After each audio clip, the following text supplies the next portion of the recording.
Pick up the phone. We're calling. This is Edwig, This is Mwila. your host for this podcast. Welcome to the second episode of Pick Up the Phone podcast.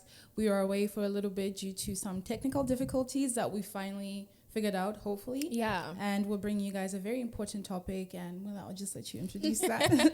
So we will be talking about mental health, and I think this is a really important conversation, especially from, both of our cultural backgrounds. It's not really discussed in our community, and I feel like there is either a lack of knowledge or just ignorance towards it, like not willing to learn more about it. And I think it's so important, especially with our economical background. I feel like there's so much attached to mental health with status and money and resources. So Yeah. And on that same note, I think it might be a bit of a denial as well. And I'm just going to go straight into this because we've heard this statement so many times, but people just think mental health issues are for white people. Like literally someone has said the exact thing to me, like, why would you be bothered by things for white people? Confession. We should have confession time in our podcast. Confession time. Okay. When I first came here, because mental health it's prominent, like it's really discussed here. I don't want to say it's celebrated, but it's normalized. I guess that's the word that I'm looking for. Yeah. We have Bell Let's Talk over here. Talk about mental health on Bell Let's Talk. It's pretty cool actually. But the first and second year I came here, people are like, I'm depressed, I have anxiety. I was like, bruh, Africans don't get depressed. Like, that was really my mentality coming in first year and second year. I just did not think I could ever get depressed or understand what that means. Ironically, I'm studying psychology. I still felt like that was not a black man's issue, or an African's issue. Like, I just did not believe I could ever get depressed. Yeah. But also, I think we have a lot of people who felt depressed or anxious or any other mental disorder, but they didn't know that that's what they were experiencing. And I think that was the experience for myself.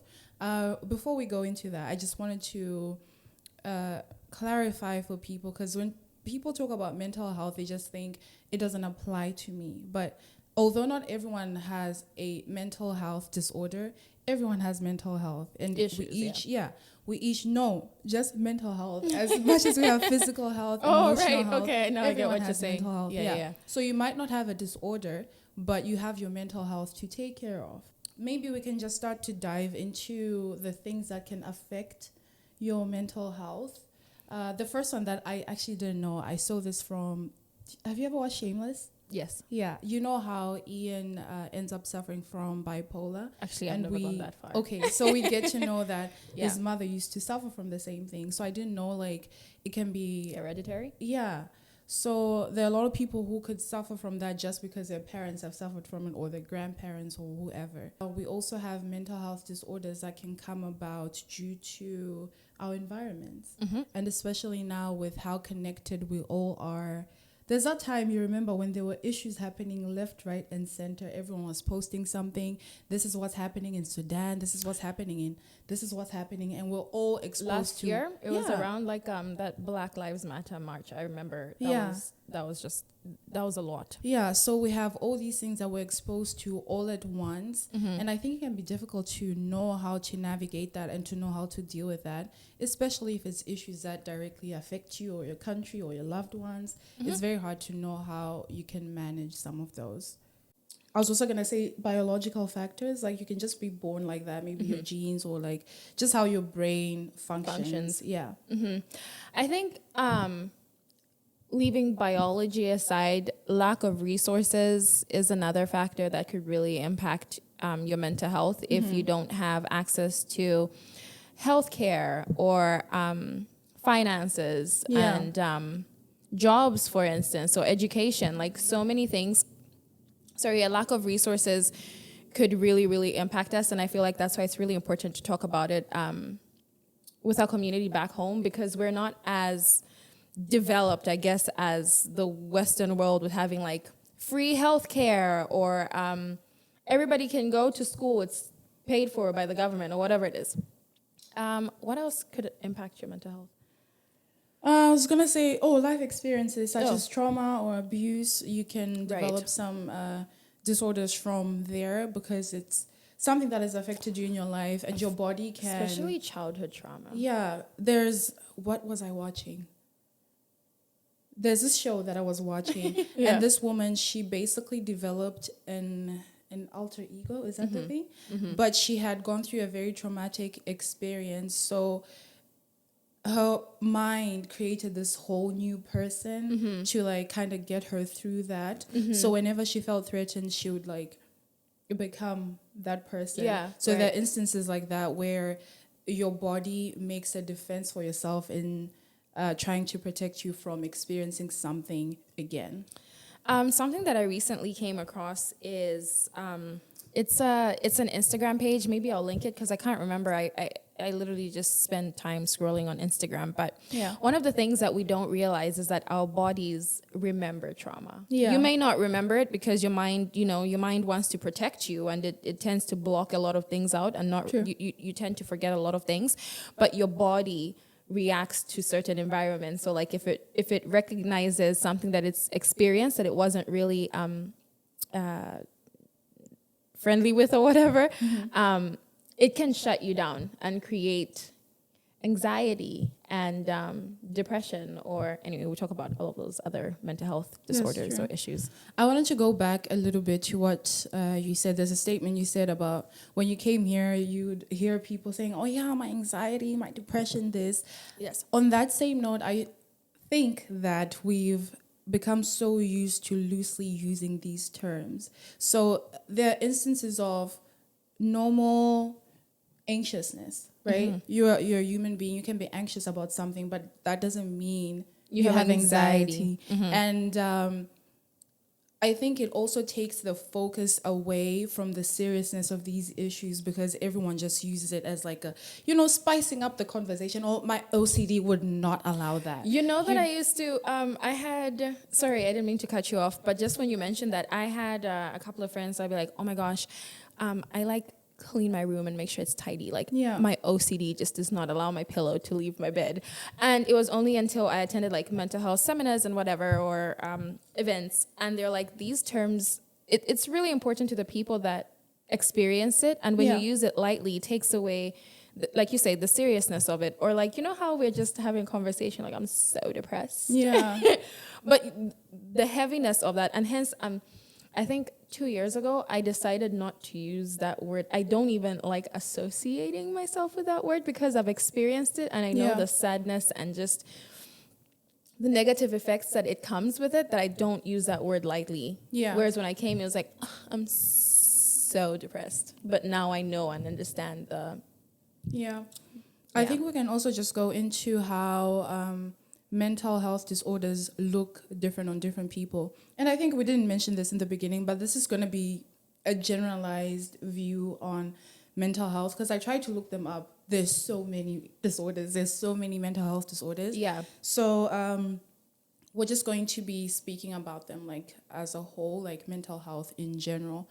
But I wanted to say that these disorders do not look the same on everyone, and that's something that I've had to learn. Because when someone would say, I have anxiety, for example, if I see how they experience it and it's not how I experience it, or it's not how I've seen other people experiencing it, then I was just quick to dismiss that, you know what, you don't even have anxiety. Especially how the entertainment, how we get our information is through entertainment, right? Movies, and how it's like glamorized to kind of be like depressed, and then a month later you wake up out of your depression because you were dumped, and then you wake up and you're like great and you can conquer the world. There's such a misconception, I guess, about what I'll say depression, because that's what I can relate to, but what mental health looks like, I guess, with what you're saying, in other people. You could see the happiest person on earth, but you never really know what they're going through on the inside. And That's depression true. is, even with other disorders, I don't want to say there are levels to it, but there are levels to it. When you're depressed doesn't mean you're like, extremely sad and you can't get up. You could be a functioning depressed human being. Yeah, that's very true. Or even like when I was reading up on anxiety in particular, because when people talk about anxiety, we just let that fall into the generalized category of anxiety, of, just like an irrational fear of just life, man, of things that can happen in life. But that's where like your phobias come in. You have panic disorders in there as well. You have, what do you call that? Sorry, I'm gonna say, you experience it when there's people? Social anxiety. Social anxiety, like it's different things. It can be a fear of being evaluated, it's a fear of being judged, or just a fear of things not going right. And that can all manifest itself in different forms. You're saying this and I'm like, oh, I got that. I got that. Yeah, because like I don't experience every like form of it, but I've seen that there are other forms that I experience, and that can be true for other people. Like they might not be afraid of being around people. Like, for example, I'm not. Like, I'm cool when I'm around people because I don't have social anxiety. But I have other forms of anxiety. And it's important to know that it looks different on different people. And it also helps to know what support you can give your loved ones if they do come to you with the issues that they're experiencing. I would like to jump off on that point because I think there is a lack of support in our community. When I say community, I mean the African and Black community. And I feel like now Black Americans or, Black people in the Western world are starting to accept that there is mental health issues in our community. We're starting to accept that functioning and being strong every day is not realistic and it's not helpful for your mental health.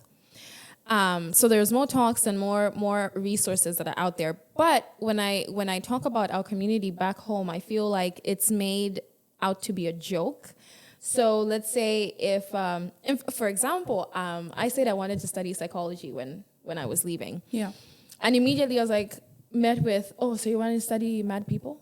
Is that what you want to do? You want to look at confused people who don't know how to function? Yeah. And there's such a negative stigma back home that I can only imagine if you're experiencing depression, anxiety, bipolar, it might be so difficult for you to come out and say you're experiencing it, but also to acknowledge that you're experiencing it. Yeah. So I guess it's kind of a bit of both. When I went for my first therapy session, actually, no, my second therapy session last year, because I'd done therapy in 2015 before I left home. So 2020, I went for therapy because it was just, whatever I was experiencing was really overwhelming. And the first thing we discussed is defining what you're experiencing, which is really key in understanding how to then sort it out in the future, or how to go about figuring out what to do and what works for you. And I was so afraid to say that I was depressed. It gave me anxiety. I couldn't even talk about my experience months after without crying or getting like really, okay, sorry, I just went. Anyways, so the first thing we need to do is define it, know what it is, and understand it. Yeah. Once you know what you're experiencing, it's easy for you to know how to look for resources to help you through that situation. And I feel like because back home we don't have resources to help us, it's hard to define it or look for it or sort it out to begin with. Yeah. But in that, you can also struggle putting into words what you're feeling. Because I've been through some moments where I don't discuss it with anyone because I know the questions that are going to come and I cannot answer them. Like, I wish I could, but I don't know. Like, I don't know what you want me to say. So it can be difficult to figure out what you're feeling, let alone voice it to other people. Another thing that I think impacts us back home is we tend to put mental health. How can I explain this? You might have to put this in a sentence for me. Sorry, guys, I'm having a day. Okay, but there is a reason for why somebody did this. So, for example, if somebody, this is really sensitive. So, if this is a sensitive topic for you, I would advise you to maybe take a break and listen to the next episode, maybe. But for example, suicide or attempted suicide. The reason this person did this is because they were on drugs.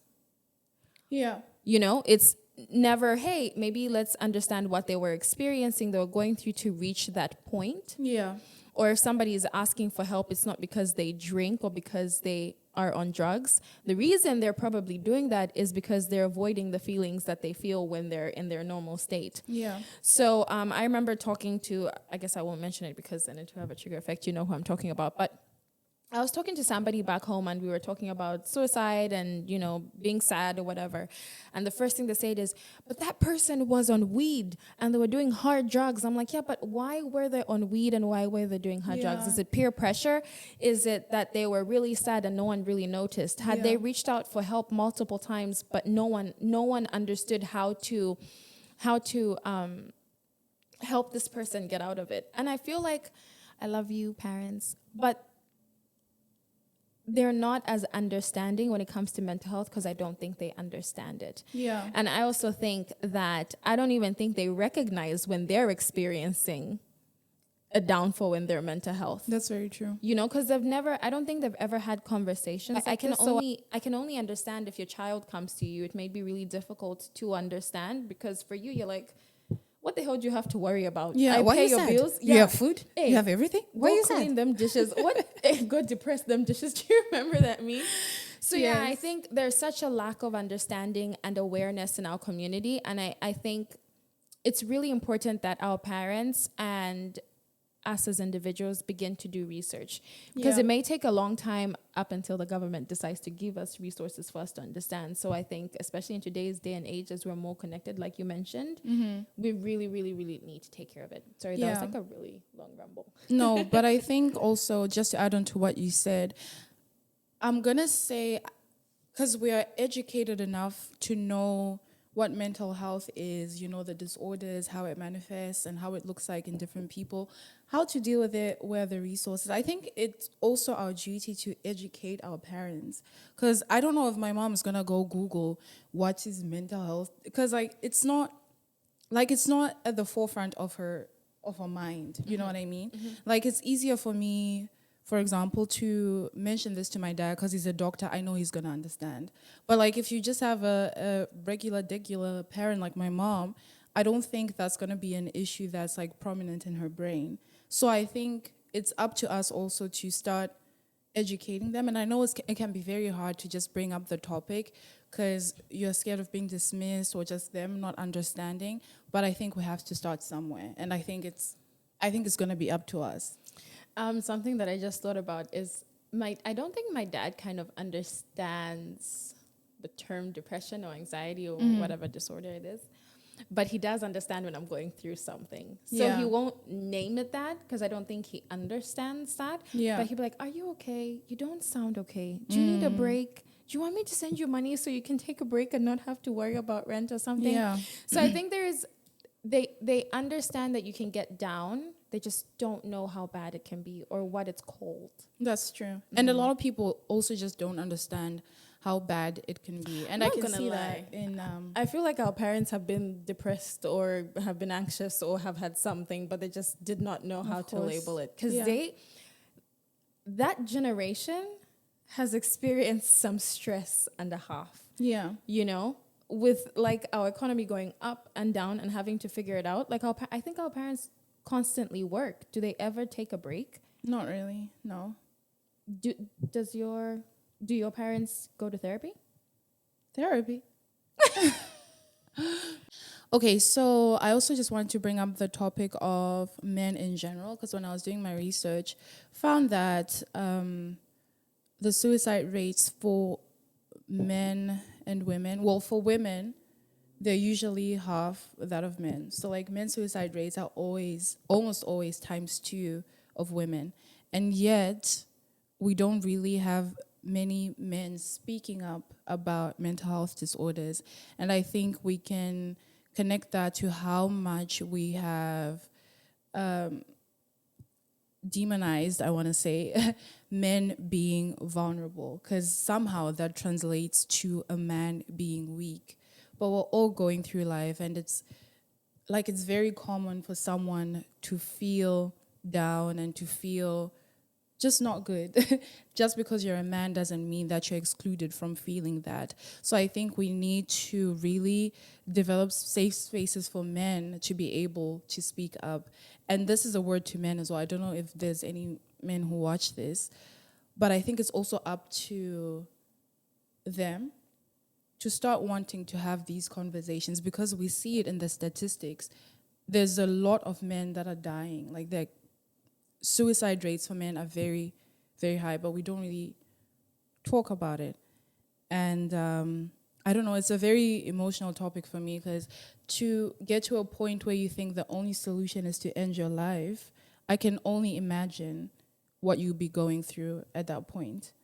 And I also wanted to say something on this same topic of suicide. For the people who, if someone comes to you, for example, and they're having these thoughts of ending their life, reminding them that there's people who hurt once they're gone, I just want that to stop. Like, I want that to stop, because I want whoever speaks to these people to highlight the value of their life without having to bring in, well, your mom is gonna be in so much pain once you're gone. Bitch, I'm in pain. You know what I mean? Oh my gosh, so, yeah, I think it's just a whole topic that needs more attention and needs more discussion. So I urge men, I don't know if anyone will even listen, because, you know, it's so deeply rooted in us that, you know, men are supposed to be this, women are supposed to be that. So I can understand how it's going to be difficult for someone to be the first person to be like, hey, I'm actually struggling, right? It's very hard to be honest in that sense and to be vulnerable in that sense, but it's very, very important as well. It was really important. Now, I was just kind of listening to you and analyzing the men in my lives, and I'm fortunate enough to have a partner that understands mental health and is he's willing to be vulnerable, that he'll let me know, hey, I'm not okay in this moment. And we've kind of had conversations about what that person needs when they're in that state. So I think men are put in a position of power, in a position of leadership. And when you have those positions, there are assumptions about those positions that you have to hold, right? You have to walk a certain way. You have to assert yourself a certain way. And I think there's a lot of pressure, like you said, on men to not share and not be vulnerable. Unfortunately, that comes at a cost, you know? A very high one. A very, very high one. And I think it's such a complicated society that we live in, because it's sometimes when men do try to break that mold, when men do try to break that mold, women are not as receptive, right? Because you also want a strong man or a guy who can protect and make sure that you're okay. But you have to remember, like you say, that these people are human beings. Yeah. And the amount of pressure that we all have in society, can you imagine not talking about it? And this goes to both men and women. I think just highlighting the fact that men do experience, not experience it more, they experience it the same or whatever, but just don't share it as much. So the impact is great. So I was actually going to share an experience, but like I said, I didn't really even know what I was feeling was cold, you know. And I think this is the only semester that I ever dropped classes. And it actually started when you weren't there. And the other friends I have, like in Canada, honestly, I had done some really messed up shit. So I was kind of alone. And I hadn't made... Oh, when I went home. Yeah, you were home. And I hadn't made any other friends really. Well, not really in Winnipeg. You were my only friend, kind of. And you had gone home, and I was just really, really, really struggling. And that's the first time ever I went into a dark space where I just didn't know how to bring myself out. And... okay, the point I'm trying to make is how important it is to have people who support you. So that's why I think it's important for you to open up so that people are able to be there for you. Anyway, so, child, I was going through a very, very hard time. Wasn't eating. Like, I was just in my room all day. And I think you knew, like, I wasn't doing so well. I don't think I really explained to you what I was going through. But you sent someone to come check up on me. And as soon as I opened the door and I saw that person, oh, my God, I just, like, broke down. I didn't know that. I just broke down. Do you remember who you sent? Yes. Yeah. I do, because I remember you told me. You didn't say exactly what you were going through, but you just shared a little bit, and I was anyways, but like after that, I don't I feel like I started to feel a bit better. And it's not even because someone had given me a lecture or talked to me, but just knowing that someone, oh my gosh, I'm about to cry. Oh, babe. Oh, actually, you can cry. That's the point of this mental health conversation. Anyways, but babe. You're doing great. thank you. Anyways, oh my gosh, I'm gonna ruin my makeup. It was so nice today. Oh my god. Oh my god.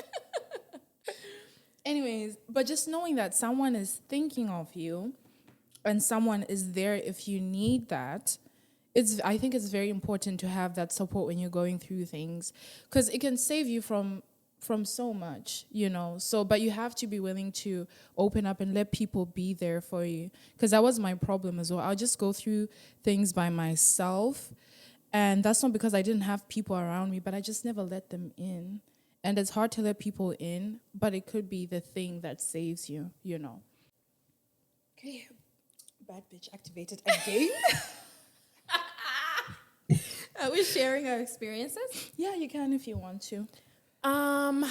Okay, so last year was, I talk about this a lot. Well, not a lot. I talk about it with people that I know. Yeah. But was really difficult. And I think my partner and you were the ones that were exposed to it the most, because I was living with Edwig, and obviously my partner, I see him every other day.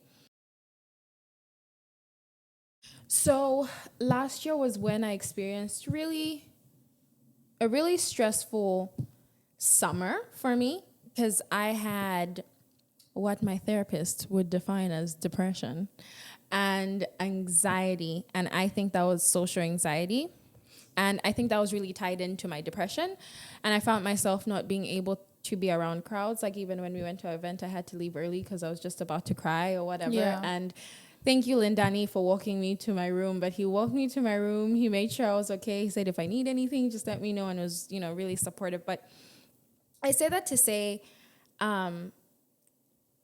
when you're in it, it's hard to see the end of it. Yeah. It feels like you're stuck and you genuinely don't know how to get out. Because if you could, you freaking would now, wouldn't you? You could just switch it. No one wants to feel that way. And my advice would be to reach out, because I felt like, when you're sad for no reason, you wake up, nothing's ruined your day. There's no reason for you to be sad, but you're the lowest of the low. And I think you know me well enough to know if my curtains are down for days, there's something wrong, or if I'm not getting out of bed, there's something wrong. And just acknowledging what your patterns are, I think, is really important in mental health, because, little things like that will let you know, hey, you're maybe going down the wrong path. Reach out to somebody for help. And I have you, I have Brett, but sometimes it's helpful to talk to somebody who doesn't know you. Someone who won't judge you. I'm not saying you guys are judging me, but you guys know me and you're sensitive to me and you react to whatever it is I'm giving out, right? Yeah. So if I'm sad, I'm probably going to affect your day because you're probably worried about me. But when you talk to a therapist, a counselor, a spiritual guider, it doesn't have to be somebody in a doctorate position or whatever. I'm just saying it could be somebody that could help you. Could be a family doctor. Speaking to somebody that can guide you and give you resources is really helpful. Yeah. And being around people that love you and care for you is another really, really important thing. And I think that's so hard to do when you're depressed. Yeah. When you're anxious. Because you don't know how to be around people, you don't know how to function. Because when everybody is having such a good time and just sitting there like this, because you just don't know what to do, it's so difficult to step out of that bubble because you're worried about how you affect other people. Yeah. But if you're around people that genuinely care about you, genuinely worry about you, genuinely want you to be happy, you will be okay. They will understand if you're sad. So I think it's really important to find a community that cares about you. Yeah. On that same note, I'm just gonna also say I think therapy is very important, and as much as we can have our support systems, I'm not professionally trained to help you uncover what you're going through. Like, I don't even really know how conversations will go. So I can say, I'm here if you need anything, but I can't really help you get to the root cause of what you're going through. So speaking to someone professionally who's been trained to aid you in doing that, I think it's very helpful. And I just genuinely think that everyone should go to therapy at some point in their life. You might think you're okay. Even the therapists need to go to therapy. Yeah. Everybody needs therapy. Because I think sometimes you don't even you don't even realize that the things that affect you, maybe they're coming from your childhood, or maybe they're coming from one single event, and you just think, it just is what it is. But being able to talk to someone in that position might allow you to find out more about yourself and begin to start dealing with some of these issues. Another misunderstanding that people have about therapy is that you only go when something is wrong. No, you go when something is right, when something is wrong, when things are okay. You go there to process how you're feeling, how you're doing. It doesn't have to be negative feelings. You could be the happiest person, but you do need to go to therapy, because sometimes you just need to process how you function in society. And I think it's really, really important to emphasize that just because you go to therapy doesn't mean there's anything wrong with you. Yeah. I remember telling a family member, I was like, I think you need to go to therapy. You think there's something wrong with me? It's like, no, I think I don't know how to help you with what you're telling me. Yeah. I need you to go to somebody who can help you figure out what you're telling me, because I can't help you. Yeah. And even if you have a support system, they may not be able to give you the help that you need. You cannot solely rely on another person that has no education behind that. Because I can give you a hug, babe. I can make you a meal, but yeah, those conversations need to be had, and it's helpful if you can have them with someone who's trained to facilitate those kinds of conversations. And just to let you know that even with therapy, there is also other types of therapy that you can take. You can have talking therapy, which is what I remember when we went to the doctor. I was having really bad anxiety or a panic attack or whatever, and this individual took a cab with me. I don't know if you remember that. No. Yes, you do. Where did we go? I went to the doctor down on Pembina. Mm-hmm.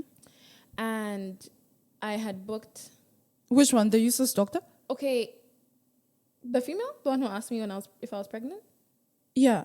The one who told me to stop smoking. She didn't even tell you much, bruh. I have a thing with doctors in Canada. They don't really take time, honestly. I think walk-in clinics they're just messed up. Yeah. You know that?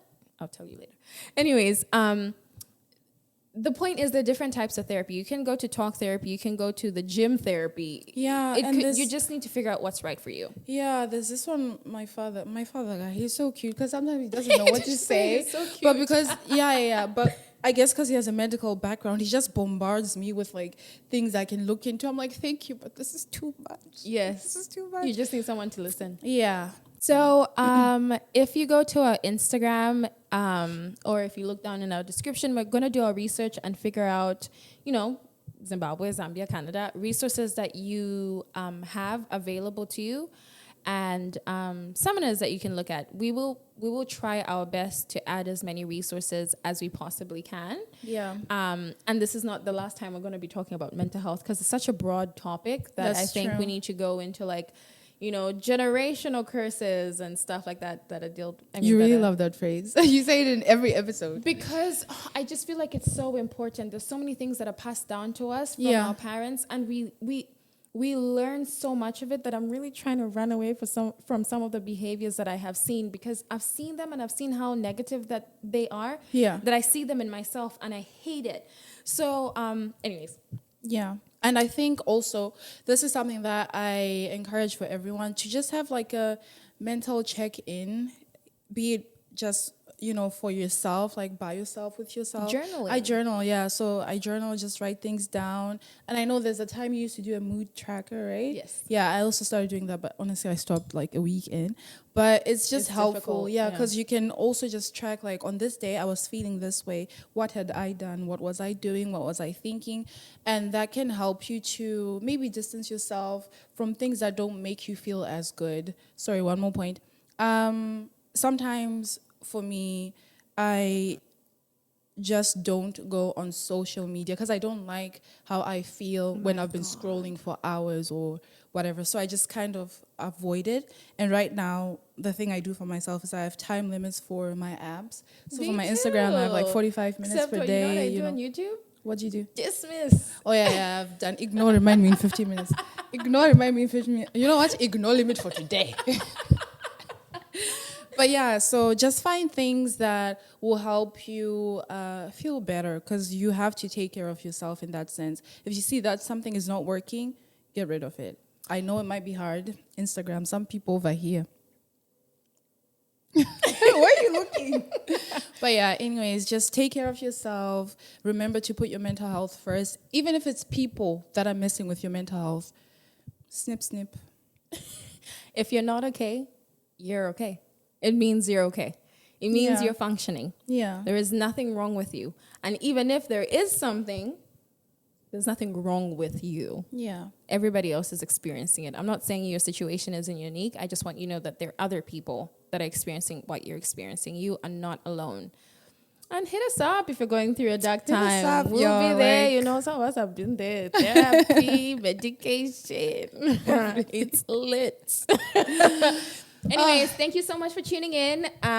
We miss you guys. And hopefully we will figure this technology thing out. 'Cause Yeah, this is thank really you very soothing. much. We appreciate you guys listening or watching if you're watching on YouTube.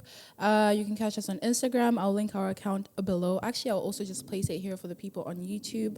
But would love to stay in touch. And if you can give us suggestions of other things that you would like to hear from us, we want it to be like, you know, the communication lines to be open. So you can suggest your topics. We'll look into them, probably discuss them as well. But we appreciate you guys. We appreciate you taking the time to listen and watch. And we'll catch you guys in our next episode. Don't forget to pick up the next time we call. Bye.